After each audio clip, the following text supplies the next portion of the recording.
Beginning, the wreck in the stars. The storm of plasma tore through the edge of the seraph expanse, a stretch of dead space that devoured ships whole. Amid the swirling debris and flickering lights, a lone human scavenger vessel, the Aster Ion, drifted silently, its engines humming with cautious energy. Inside, Dr. Elias Korran hunched over a sensor console. Once a combat medic in the Terran Wars, he had traded the sound of dying men for the static of deep space radio. He was tired of saving soldiers who kept killing more people. Now, he saved ships instead. The alarm chimed. "Unregistered life sign detected," said his AI companion, Ro, in its calm, clinical tone. "Pod type escape craft. Minimal power. Organic readings unstable." Elias frowned. "Send coordinates." When he found the wreck, it was barely clinging to existence, a cracked, egg-like pod scorched by plasma burns. Inside floated a figure, a woman, or something shaped like one, pale skin glowing faintly with bioluminescent streaks that pulsed like heartbeat patterns. Her breathing was shallow. There were deep wounds along her ribs, seeping golden luminescence. Her pulse erratic, fading. "Get her aboard," Elias said. He wasn't thinking. He was trained to heal, not to question. As the pod docked, he saw her face through the glass. Despite the strange lines marking her temples and the silver patterns across her eyelids, she looked almost human. Too human. And then her eyes opened, a flash of molten violet, before she passed out cold. Middle, the stranger in the med bay. Hours later, under the sterile white glow of the medbay lights, Elias worked. He cleaned wounds, sealed plasma burns, and used nanogel to reconstruct the shredded tissue. Her body temperature was lower than human, her organs displaced, her bloodstream shimmering faintly under UV. She was alien, but biology was biology. Still, one thing was clear: someone had tried very hard to kill her. "Vitals stabilizing," Ro announced. However, energy readings are inconsistent. Her cells emit low-level radiation signatures. "She's not human," Elias muttered. "But that doesn't mean she doesn't deserve to live." When she woke, it was sudden, a jolt like lightning through the medbay. Her eyes snapped open, pupils narrowing to vertical slits. In a single motion, she sat upright, grabbing the surgical scalpel beside her and pressing it against Elias's throat. "Where am I?" she hissed, her voice melodic yet layered with something metallic. Elias raised his hands. "You're safe. You were dying. I patched you up." Her gaze darted around the sterile walls, the hum of the ship, the small viewport showing distant stars. She looked utterly lost. Then she relaxed, slightly. "You're human. Last I checked."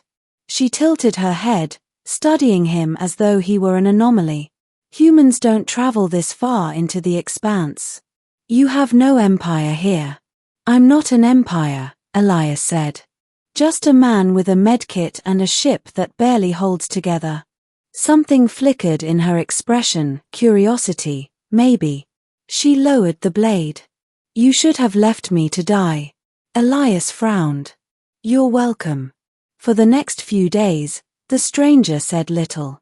She spent her time in silence, staring out the viewport at the stars.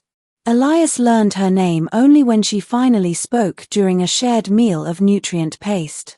"My name is Serenya," she said softly. It sounded like a song when she said it.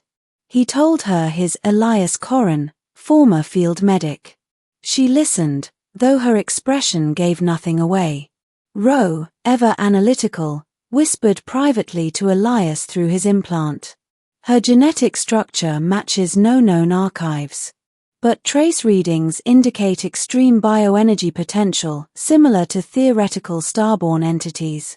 "Meaning?" Elias asked. "Meaning, Doctor, if she wished to, she could level a planet." Elias laughed nervously. "Let's hope she doesn't." But then Serenya began to remember things. She spoke in fragments of a burning throne world, of betrayal, of fleets that shattered suns, of being struck down by her own kind. And one night, when she awoke screaming, light erupting from her scars like molten metal, Elias saw it. A mark carved into her collarbone, glowing fiercely, the sigil of the Thal'renn Dominion, the empire that had once waged war against half the galaxy. The symbol of the Empress of Stars. Middle, Part 2, the Empress revealed. Elias couldn't sleep after that. The implications were impossible to ignore. If she was who the data suggested, then the woman sleeping in his medbay was the deadliest being alive, the Empress Serenya Vahl, conqueror of worlds, missing for nearly 10 years. He confronted her the next morning. "You're not just some refugee, are you?" She looked at him, calm but distant. "No." "Then who are you?" "The one your kind fears." She paused, voice quiet. "Or used to." Elias swallowed. "The Empress of the Thal'renn." She nodded once. "What remains of her?"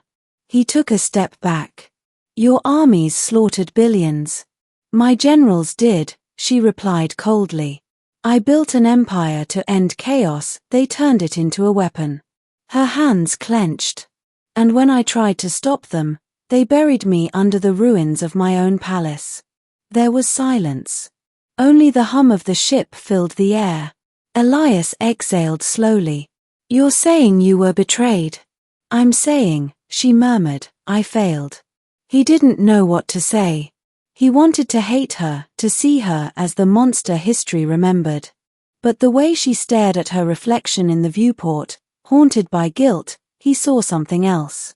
Someone broken. Someone trying to remember how to be alive. Days turned into weeks. She helped him repair the ship. In return, he helped her understand the galaxy she had once ruled. He caught her watching him sometimes, curious, almost fond. It unnerved him. But it also warmed something inside him that war had long since buried. "Why did you save me?" she asked one night. "Because it's what I do." "No," she said softly. "You heal. But there's more in you than duty." He looked at her, the faint glow beneath her skin, the sadness in her eyes. "And what's in you, Serenya?" "Fire," she whispered. "And regret." Climax. The hunters arrive. It was Roe who detected them first.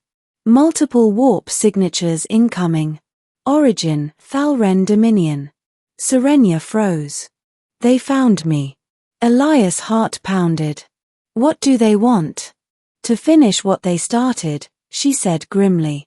Within minutes, the Aster Ion was surrounded. 3 colossal ships, black and angular, like obsidian daggers against the void. Their weapons charged. A voice echoed through the comms, smooth, venomous.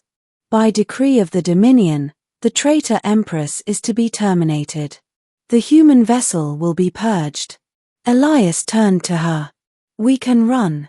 They'll chase us to the ends of the stars," she said. "There's only one way this ends." She rose, her eyes burning with light again, brighter, fiercer. The air around her began to hum, vibrating with energy. Elias took a step back. "Serenya, what are you doing?" "Finishing the war I started." In that instant, her body became a conduit of pure power.